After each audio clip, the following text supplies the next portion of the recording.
In a lively late-night livestream, DJ Akademiks leans closer to the camera, his voice filled with enthusiasm and a touch of tension.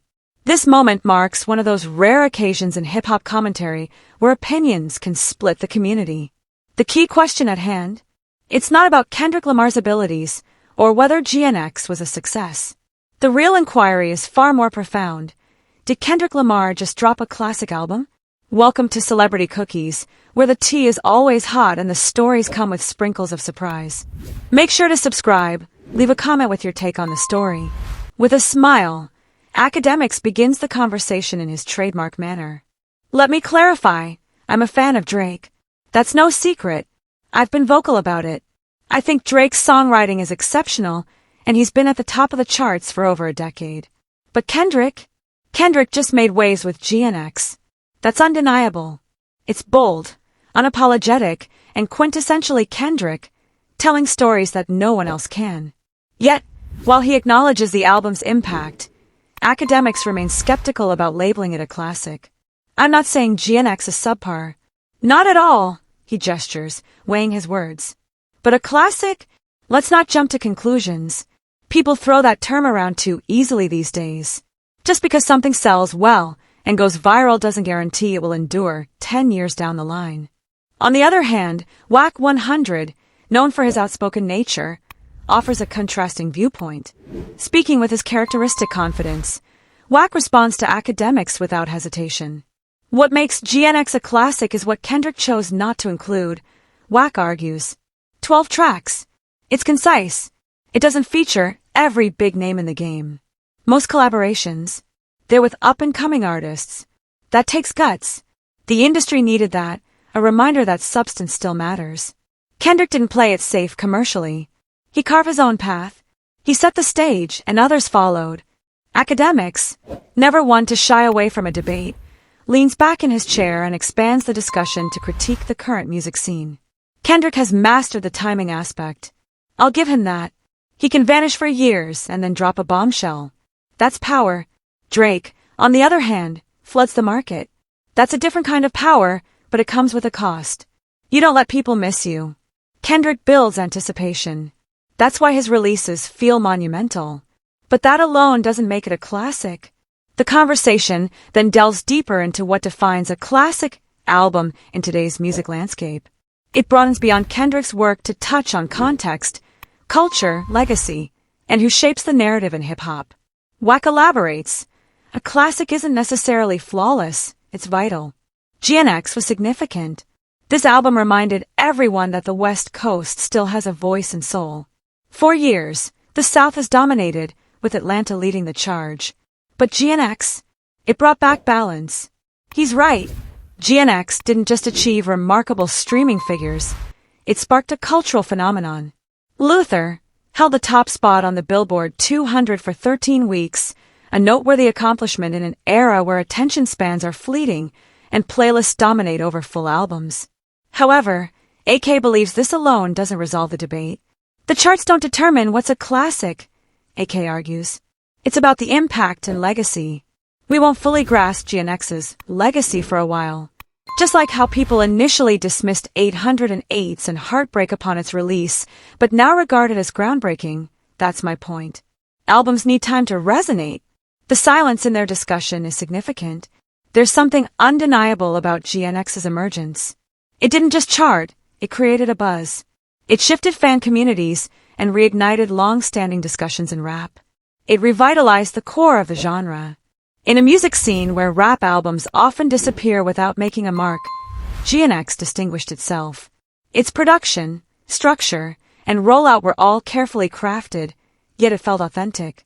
Kendrick approached GNX, not as a comeback, but as a recalibration, for himself, for the West Coast, and for hip-hop as a whole. Wack emphasizes this idea. Kendrick didn't just drop an album, he made the entire industry reflect.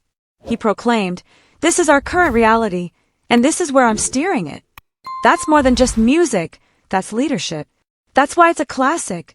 Despite his doubts, AK doesn't entirely disagree. However, he's not ready to call it a classic just yet. I think the album has the potential to become a classic. That's the best way to put it. It's not on the level of Illmatic or the blueprint, at least not yet.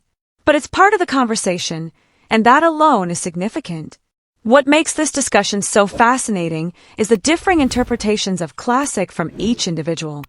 For Wack, it's about cultural importance and daring innovation. For AK, it's about enduring impact and undeniable influence. Both viewpoints are valid, yet distinct. Meanwhile, Kendrick remains above the fray, watching the debate while preparing for his next steps. The album GNX reflects this same complex tension. It's not just about storytelling, it's about confrontation.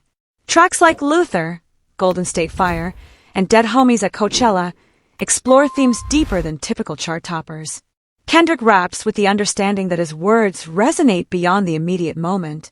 His flow is intense, yet his delivery is measured, like someone who has waited for the noise to build, only to remind everyone of the power of silence. Wack proudly points this out. Look at the structure. 12 tracks. No filler. No fluff. It's all substance. It's as if Kendrick surveyed the scene and thought, "Did you all forget about the art? Watch this." And then he delivered a lesson. AK nods, clearly impressed. Kendrick's rollout was smart too. No interviews, no press tours, just music and mystery.